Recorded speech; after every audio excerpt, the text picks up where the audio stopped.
Seperti Al-Imam Al-Bukhari dari kecil, dari kandungan oleh ibunya, didekatkan dengan Allah Subhanahu wa Ta'ala. Lahir beliau 2 tahun, ayahnya wafat. 4 tahun, matanya buta. Tapi diganti oleh Allah buta mata dengan tajamnya ingatan dalam jiwa. Bismillahirrahmanirrahim. Mohon doa dari Ustadz. Ya, kita doakan, dan doakan saya juga, doakan kita semua. Doa khusus dari Ustadz untuk anak. Baik, saya doakan untuk anak. Ya, semoga anak sehat. Ya, semoga antum diridai Allah, disayang Allah insyaallah. Dan di belakang ini kita berdoa. Semoga Allah mengampuni dosa anak dan mengabulkan keinginan-keinginan anak yang Allah ridai. Mudah-mudahan semua diberikan oleh itu oleh Allah, termasuk kita semua yang hadir atau yang menyimak juga dalam tayangan live kita saat ini. Semoga anak jadi hafidz Al-Quran. Oh, ganti nama aja dari Yahdi jadi hafidz ya. Ya, kalau mau hafidz, ya menghafal, niatkan. Niatkan dengan baik. Niatkan lillah. Kalau sudah karena Allah itu, sudah nggak peduli mau dikasih berapa. Mau 1 surah, boleh. 2 surah terserah. Yang penting mampu mengamalkan dan Allah ridha. Itu kuncinya. Ada seorang bernama Abu Abdurrahman As-Sulami. Dia meriwayatkan hadis, beliau meriwayatkan hadis tentang bagaimana kemuliaan penghafal Quran dan ahli Quran. Khairukum man ta'allamal Qur'ana wa 'allamah. Di itu hadis diriwayatkan oleh Imam Al-Bukhari. Nomor hadis 4793. Imam Al-Bukhari menerima dari seorang bernama Hajjaj bin Minhal. Hajjaj bin Minhal menerima dari Syu'bah. Syu'bah menerima dari Alqamah bin Marthad. Alqamah bin Marthad menerima dari Sa'ad bin Ubaidah. Sa'ad bin Ubaidah menerima dari Abu Abdurrahman As-Sulami. Abu Abdurrahman As-Sulami menerima dari Utsman bin Affan radhiyallahu taala anhu dan Ali bin Abi Thalib karamahullahu wajhah. Keduanya menerima dari Rasulullah sallallahu alaihi wasallam.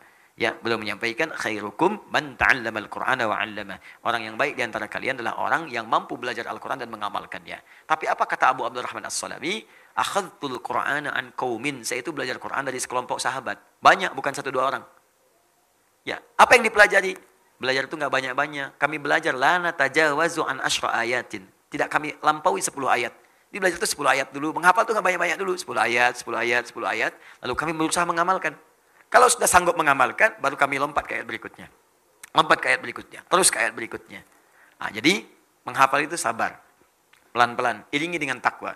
Biasanya kalau sudah takwa itu Masya Allah. Ada orang yang diberikan kemuliaan oleh Allah dengan amalan takwanya. Baru dibacakan, langsung tertanam Al-Quran dalam jiwanya. Di begitu guru bacakan, bisa langsung hafal. Seperti Al-Imam Al-Bukhari dari kecil, dari kandungan oleh ibunya, didekatkan dengan Allah Subhanahu wa Ta'ala. Lahir beliau 2 tahun, ayahnya wafat. 4 tahun, matanya buta.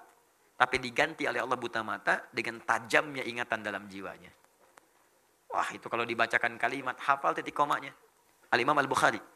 Namanya Muhammad nama aslinya. Punya bapak namanya Ismail, kakeknya Ibrahim, kakek buyutnya Al-Mughirah, yang buyutnya Al-Bardizbah. Tinggal di Kecamatan Ju'fah, Kabupaten Bukhara, Provinsi Khorasan, negara Uzbekistan sekarang. Maka dikenal dengan Al-Bukhari. Diganti kemudian oleh Allah dengan ingatan yang tajam. Disekolahkan kemudian awal-awal itu. Di masjid-masjid ada halaqah penghafal Quran. Kalau dulu tuh disebut kutab-kutab, datang menghafal Quran. Beliau bergabung dengan orang-orang seusia dan di atasnya. Beliau yang paling muda, datang dibacakan kemudian. 1 surah dalam Al-Quran, surah Qaf. Qaf. Dibacakan surah ke-50 itu. Sampai ke ayat 22, sampai seterusnya, sampai selesai. Setelah itu syekhnya bertanya, siapa yang hafal? Tiba-tiba kemudian anak itu langsung mengangkat tangannya. Lalu saya cuma tanya, siapa yang udah hafal? Angkat tangan, baru dibacakan sekali, angkat tangan. Syekhnya ingin menguji. Ta'al ya bunai, datang sini. Raba-raba jalan ke depan dibacakan persis makhrajnya, tajwidnya bagus, hafalan sempurna.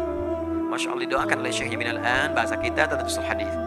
Mulai dari sekarang anak-anak belajar hadis ya, karena syekhnya paham kalau Quran ini akan mudah bagi dia. Maaf, jangankan bagi yang pintar, yang biasa pun Quran itu ada jaminan dari Allah kemudahannya. Di Quran itu gak ada batas manusia. Mau disebut pintar, IPK 4, IPK 2, 2,5, IPK 3 gak akan ngaruh. Bahkan ada orang yang gak punya IPK pun bisa hafal Quran. Gak sekolah, hafal Quran. Bisa lihat, hafal. Gak bisa lihat, bisa hafal. Yang normal otak, hafal. Yang lumpuh otak, bisa hafal. Gak ada batas. Maka syekhnya mengatakan belajar hadis. Karena hadis itu butuh kekuatan lebih dibandingkan dengan Al-Quran. Gak ada jaminan hafal cepat. Beliau tahu ini punya keunggulan. Begitu pulang ke rumahnya bangga, dikatakan pada ibunya, Ummi, amati. Mama tadi terjadi peristiwa begini, saya disanjung, saya disuruh belajar hadis, saya pengen belajar hadis. Kata ibunya, nak, cukupkan dulu dengan Al-Quran, kau punya keterbatasan. La, uridu hadis, tidak, saya pengen belajar hadis. Sampai kemudian beliau berpisah dengan ibunya, meraba jalan masuk kamarnya. Ibunya melihat itu haru, masuk ke mihrabnya, hamparkan saja dan berdoa kepada Allah. Ya yal basir, yalladzi ala kulli syai'in qadir, a'id basiratabni. Ya Allah, ya Allah, ya Allah yang punya sifat menatap dengan tajam, yang maha mengawasi, mohon kembalikan penglihatan anak saya. Engkau yang maha mampu ya Allah, tidak ada batas bagimu. Ketika berdoa, lelah, capek, tertidur dari air mata, mimpi Nabi Ibrahim, bertemu dengan Nabi Ibrahim. Dikatakan kepadanya, anakmu akan melihat lagi. Jadi begitu ibunya berkata, yal basir, yalladzi ala kulli syai'in qadir. Al-Bukhari sedang mengulang hafalan ayat Qurannya, sedang mengulang surat Qaf tadi sampai di surah itu di ayat ke-22 mengatakan, laqad kunta fi ghaflatin min hadza fakashafna anka ghita'aka wa basaruka al-yawma hadid. Dulu pandanganmu tertutup, ada penghalangnya, maka mulai sekarang kami akan bukakan. Sejak saat ini pandanganmu akan menatap kembali dengan tajam. Sebetulnya ayat ini ayat akhirat tentang kondisi orang-orang yang di akhirat. Tadi yang dia di dunia pun dibukakan di akhirat, tapi itu diturunkan kemuliaan di dunia untuk Imam Al-Bukhari.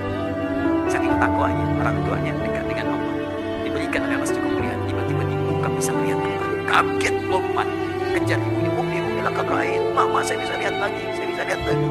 Ibunya kaget bangun. Jadi peluk anaknya, rubah marai tapi qalbi, mungkin anaknya melihat dengan hati. Kata Al-Bukhari, bal bi aini, saya dengan mata, Bang. Oh, pakai baju ini. Karena kita ada benda-benda begini berpelukan kedua.